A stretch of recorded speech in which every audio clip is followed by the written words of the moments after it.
Welcome to Cooking Diaries, where every recipe has a story. আজকের রান্না একদম নিরামিষ পেঁয়াজ রসুন ছাড়াই কিন্তু স্বাদে গন্ধে ভরপুর ঘরোয়া চানা মশলা। চলুন শুরু করি নতুন স্বাদের সফর। চানা মশলা বানানোর জন্য আমি চানাটাকে প্রথমে 5-6 ঘন্টা মতো ভিজিয়ে রেখেছি। এবার রান্না করার জন্য প্রথমে আমি নিচ্ছি একটা প্রেসার কুকারের মধ্যে চানা আর জল দেওয়ার সাথে সাথে একটা সাদা কাপড়ের মধ্যে বেশ কিছুটা চা পাতা আমি অ্যাড করে দিলাম।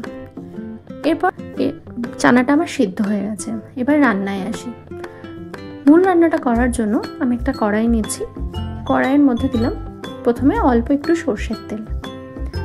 সর্ষের তেলের মধ্যে আমি অ্যাড করছি তেজপাতা, গোটা শুকনো লঙ্কা, হিং আর অ্যাড করব গোটা গরম মশলা। ফোড়নটা দিয়ে এবার একটু গন্ধ বেরিয়ে গেছে। এর মধ্যে আমি অ্যাড করব এবার কুচিয়ে রাখা যে টমেটো রেখেছিলাম সেটা অ্যাড করছি।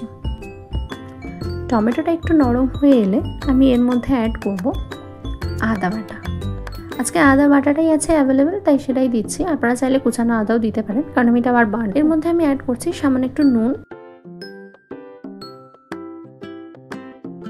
বেশ ভাজা ভাজা হয়ে গেছে, আদার একটা কাঁচা ফ্লেভার থাকে সেটা চলে গেছে। এটাকে আমি তুলে নিচ্ছি একটা মিক্সার গ্রাইন্ডারে।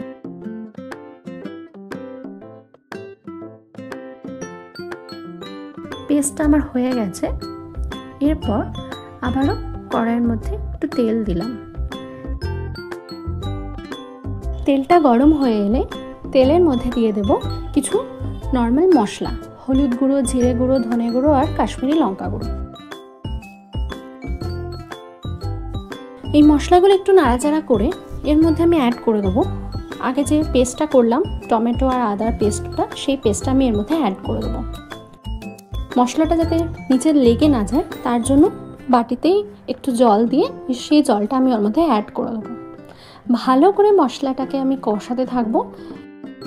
অ্যাড করব সামান্য একটু চিনি, যেটা পুরো টেস্টটাকে একটু ব্যালেন্স করবে।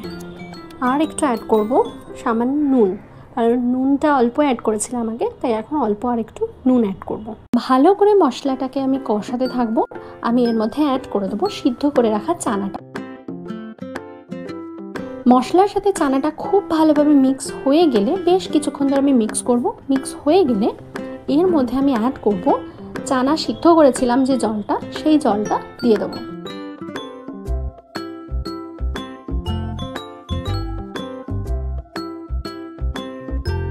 মিডিয়াম ফ্লেমে কিছুক্ষণ চাপা দিয়ে রাখবো। 5-10 মিনিট রাখার পর ঢাকনাটা খুলে আর একটু ভালো করে নেড়ে ছেড়ে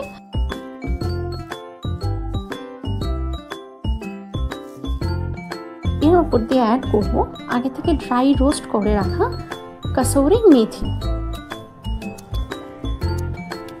গরম মশলা আমি অ্যাড করছি না, কারণ কি আমি গরম মশলা তেলে ফোড়নে দিয়েছিলাম, সেটা আমি পেস্টের সাথে দিয়েছি। এবার আমার হয়ে গেছে কাসুরি মেথি দিয়ে। গ্যাসের ফ্লেমটা অফ করে আমি কিছুক্ষণ সেট করার জন্য রাখলাম। তারপর আমি এটাকে এবার সার্ভ করে নিচ্ছি।